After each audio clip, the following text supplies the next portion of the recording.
Alien Isolation is the kind of game that is hard to introduce, not because there's not much to say, there's more than plenty. Even its announcement was quite a surprise. Alien Isolation, the stealth horror game produced by Creative Assembly? Well, yeah, the studio that's been exclusively making Total War games has been tasked with creating a first-person stealth horror game in the Alien universe. It's still hard to believe, especially since this is a one-time occurrence in their history. So, how did this experiment fare up?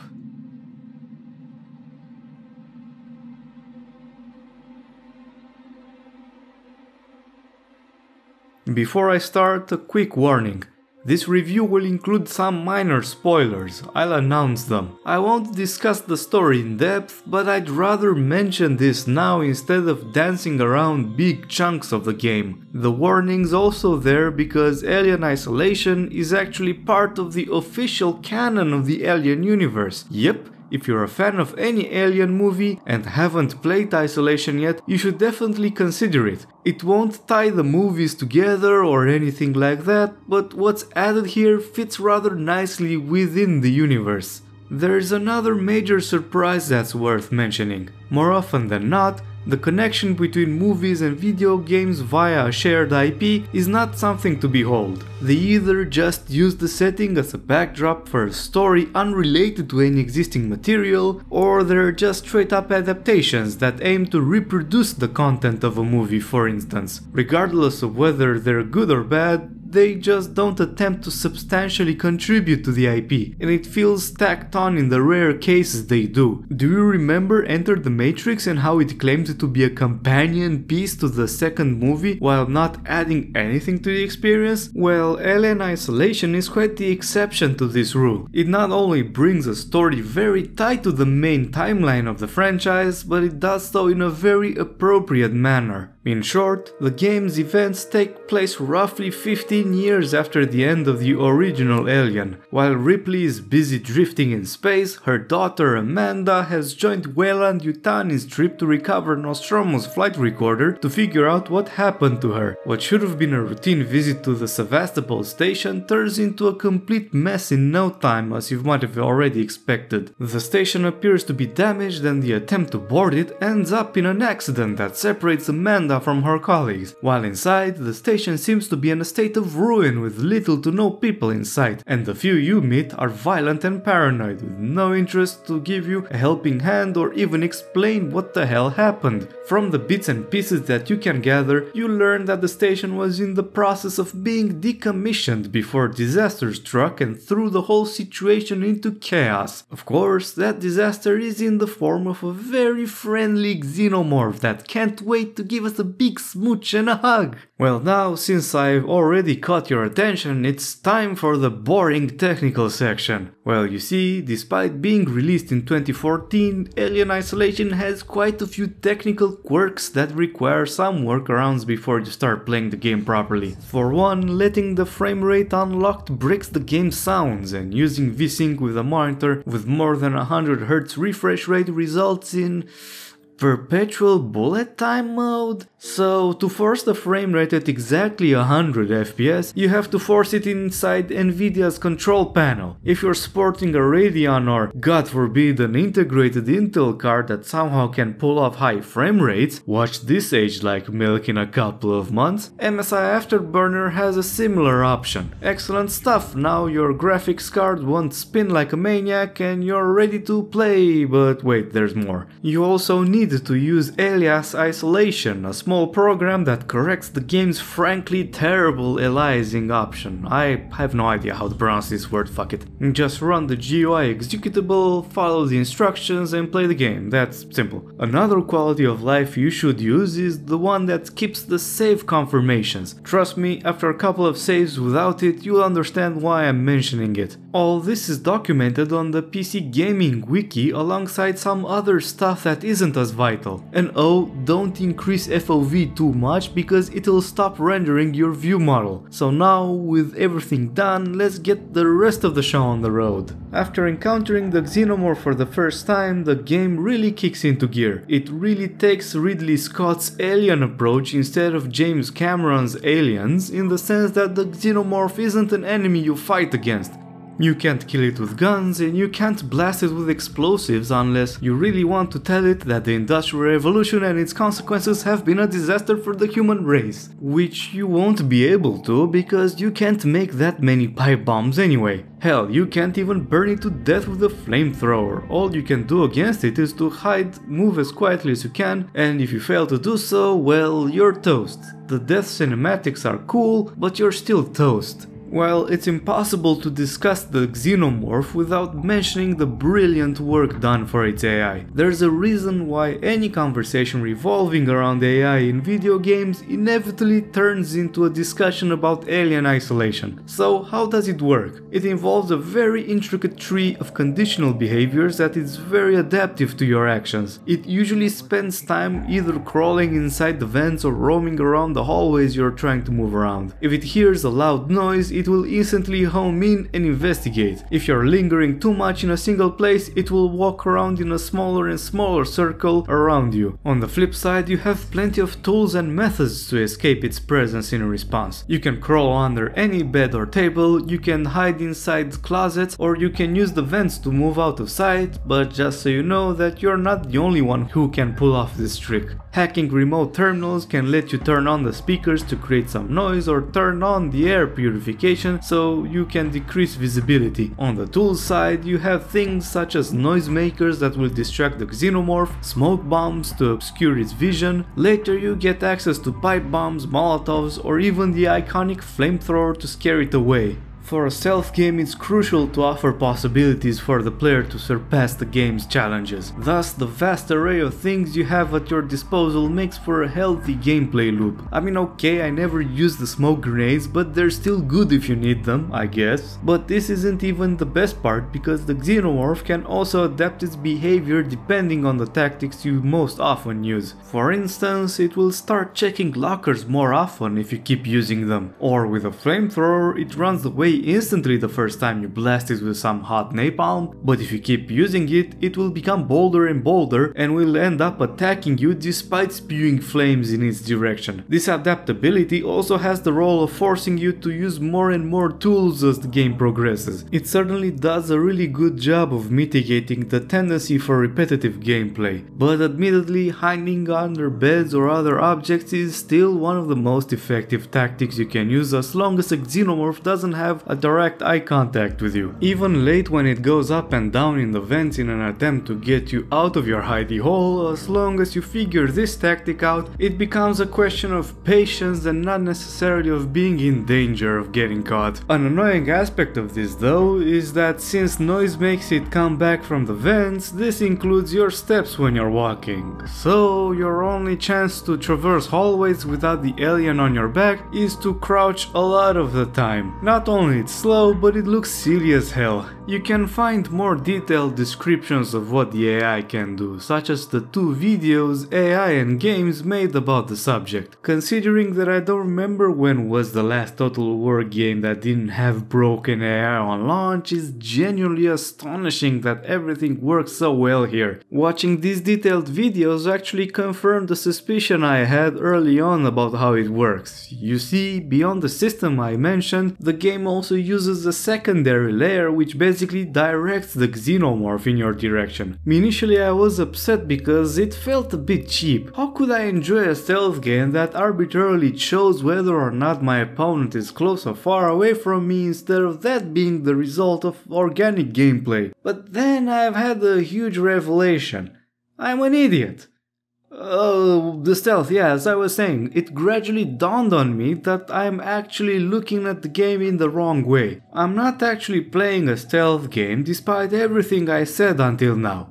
Not the idiot part, that never happened, no. Well, the game is in fact an Alien experience through and through. As good as the game's mechanically, the rest of it clearly points in that direction. The alien constantly breathing down your neck is a vital component in that sense, and it works perfectly. Cowering inside the closet while listening for the alien's thumping steps as it slowly stalks around the corner works like a charm every time. It's by far the closest thing to Ridley Scott's Alien as a video game experience. It helps that the most object and switch interactions are also painfully slow, meaning that even unlocking a simple door can provide tense moments. The whole game has a slow rhythm to it. Every tiny thing you do involves an animation that takes time to finish and a computer that's not very quick to navigate through. For instance, saving your game requires inserting a keycard into one of these panels for 3 seconds before the game is actually saved. I like this mechanic mainly since you can save even when it warns you about having nearby enemies. Hearing the xenomorph patrol the nearby vents while you frantically wait for the game to save just because you don't want to lose your past 20 minutes of gameplay is something that not many games can offer in terms of tension. And if you're too greedy, it's your own damn fault anyway. But those that know me well enough can already predict what I'm about to say next. Yes, the slowness of all these actions has also the benefit to help you soak in the atmosphere. Now I got it out of my system. Which is fantastic, by the way. Initially I was about to go on a complete autopilot mode and just say that the game has an art design that is very faithful to the movies. After all, it's very easy to simply repeat commonly stated facts even if you have no actual experience to back it up. But that didn't sit right with me. It's been over 20 years since I've seen the original movies, so it wasn't like my memories were fresh. Therefore, what better opportunity to go and watch all of them on my favorite streaming platform. Yes, even 3 and Resurrection. Thanks for that. Oh god. Anyway, as I already said, it's the first movie where Alien Isolation draws most of its inspiration from. The vast majority of retro science fiction elements are faithfully reproduced in great detail. And by the way, it's pretty interesting how 1979's science fiction features turned into retro sci-fi over the past 4 years, and there's plenty of things to admire here if you're into that sort of thing. I love the old computers with big CRT screens and very loud keyboards, or the sounds they churn while you snoop around people's emails.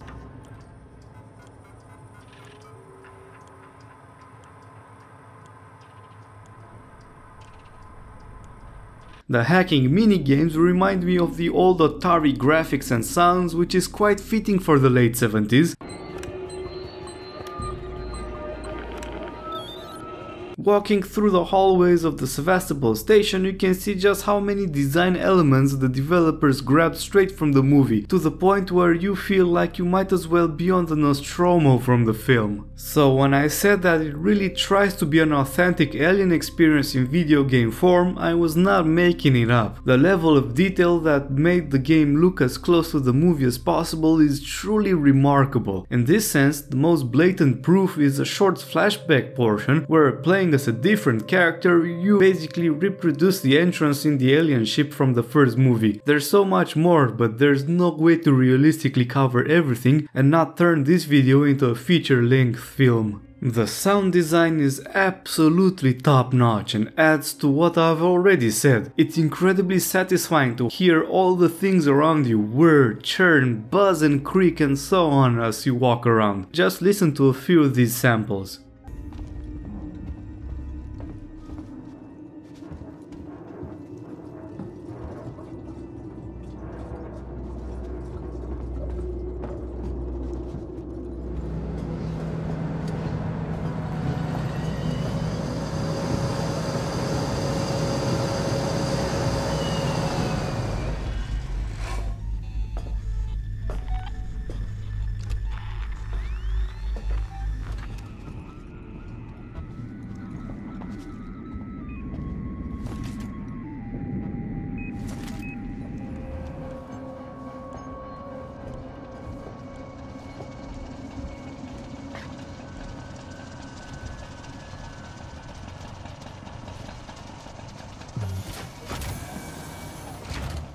Despite being an 8-year-old game, it barely shows its age due to the visual tricks it employs. The most obvious is the one that involves the game's lighting. Just look at how well it tries to imitate how light from a dynamic source bounces off surfaces. Ironically, this effect here looks more plausible than what Control pulls off with the help of its impressive ray tracing capabilities. This is because it takes more time for the engine to perform the ray tracing calculation than this simple trick here. It just shows how far attention to detail and ingenuity can go when it comes to things like that. Honestly, it's a bit of a shame that VR wasn't a thing when Alien Isolation came out. It would be an excellent sensory experience, both audio and visually, but Alien Isolation doesn't sit solely on the laurels of its source material, because some of the original concepts it introduces are pretty solid. The Sevastopol station isn't a Weyland-Yutani property, but rival company Stixon's. Being less successful, they had to rely on cheaper products, which becomes more evident as you move around the station and read about the shortcuts and lack of quality of the things used there. And here comes what is by far the game's best original concept, the Worker Joes. These androids were meant to be cheaper alternatives to the ones made by Weyland-Yutani, and oh boy it shows. Their lack of behavioral programs, the absence of any kind of facial expression, their monotone voice, all add up to putting them into the deepest depths of the uncanny valley. Seeing their glowing red eyes in the dark hallways only heightens the unsettling factor. The added fact that they want to murder all humans on the ship due to an unknown error in the computer's AI might also help a little bit, I guess. Admittedly, they are way less of a problem compared to the xenomorph. Being caught by a Joe isn't a death sentence, you can outrun them, and if you have the ammo to spare, can even kill them. But they make a hell of an impression. Regarding impressions, let's just talk about the game's pacing and how it keeps things relatively fresh throughout the campaign. Well, now this is the most spoilery part of the review, so if you don't want to see them, you can skip them.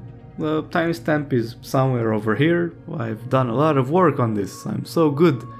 You are very welcome. The beginning is relatively slow to give you enough time to soak in what's happening around you, and not just as a way to ease in the main game mechanics. It shows you the absolute ruin of Sevastopol station and slowly pushes you into finding the xenomorph. After 2 short sections which almost serve as a training exercise for your future encounters with it, you're also meeting with the Worker Joes and quickly learn how much you should fear them, particularly since you don't have the means to kill them by this stage, especially not with the alien right on your tail. Your next trip is to the medical facility, which serves as the first big arena you share with the Xeno. This place has plenty of nooks and crannies where you can hide, but the overall lack of equipment makes it a very steep increase in difficulty. I have to admit that this part of the game I enjoyed the least. Combining the so-called directorial system of the AI with the limited options provided by your inventory results in grinding the game's pace to a not so pleasant halt.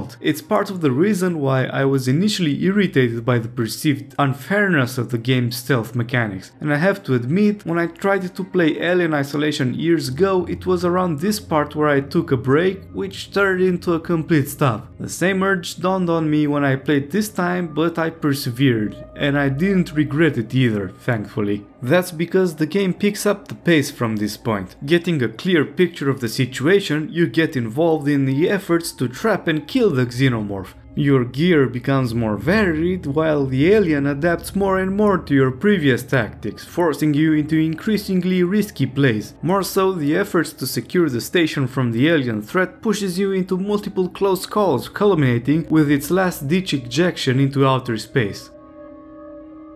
It was that easy, huh? Well, yeah, the alien's gone, now what?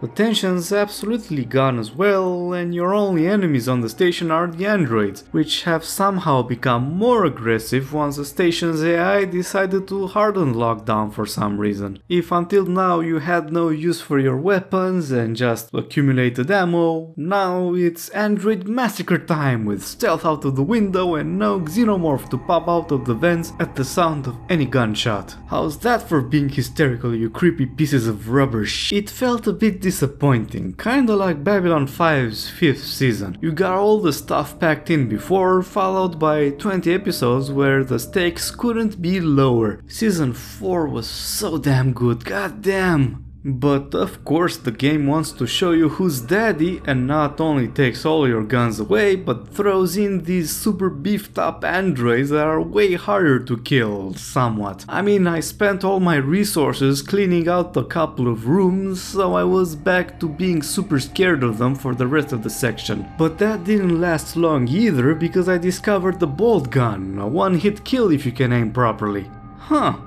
It feels like the game doesn't want to slow you down anymore, like it knows that the androids aren't as fun as the alien. So they throw an entire alien hive in your direction, yay! With eggs and facehuggers to boot as well. The failed attempt to destroy the whole lair results in the station being overrun with overly friendly Xenos, and by this point the game turns it up to 11. Stealth is still doable, but there are so many of them in the later sections that there's no point in trying to slow down anymore on your way to evacuate. It's an excellent way to wrap up the campaign without a shadow of a doubt. Some might be tempted to think that Alien Isolation is an immersive sim, but really it isn't, even under the most generous expansion of the definition. The campaign is absolutely linear from start to finish, your objectives can only be completed in a specific way, and there are no shortcuts, alternatives, or even different order in which you approach them. And that's perfectly fine from my perspective. I'll take a well-crafted linear experience over a half-assed and bloated open world at any time. The 16 hours I spent from start to finish didn't feel like they were outstaying their welcome at all. The game also includes a survivor mode, a series of levels where you need to complete several objectives under a specific time. It even has a leaderboard that's totally not suspicious at all, just like any leaderboard implemented in a game. Anyway, I'm not interested in this mode since it only brings more of the same, nothing new or different than the regular campaign. It's not a question of whether I recommend the game or not, but I don't really recommend the DLCs since they consist solely of the content for survivor mode. So if you're only playing the primary campaign, they're useless and they're not overly cheap either.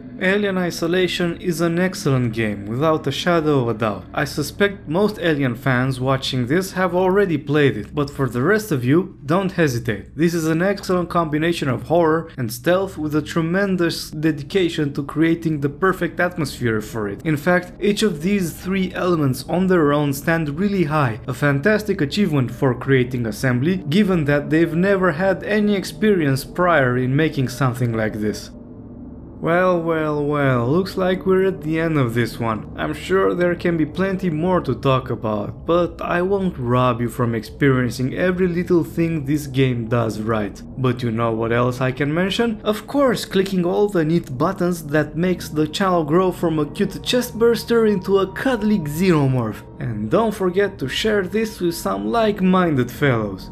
Until next time, cheers!